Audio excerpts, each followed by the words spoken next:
Welcome to this tutorial on how to create a QR code in Canva.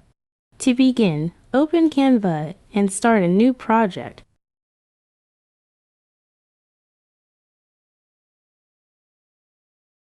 Navigate to the left side and click on Apps. In the search bar, type QR code and select the option provided by Canva.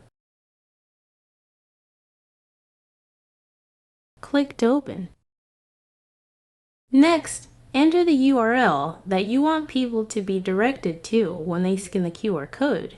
You can paste a link by right-clicking and selecting Paste, or type it in manually.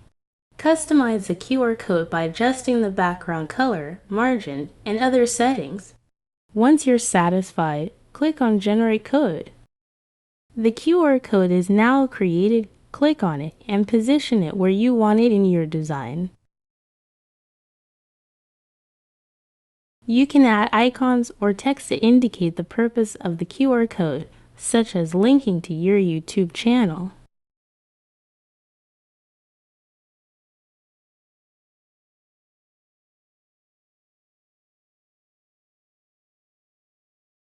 It's that simple. If you found this tutorial helpful, please leave a like.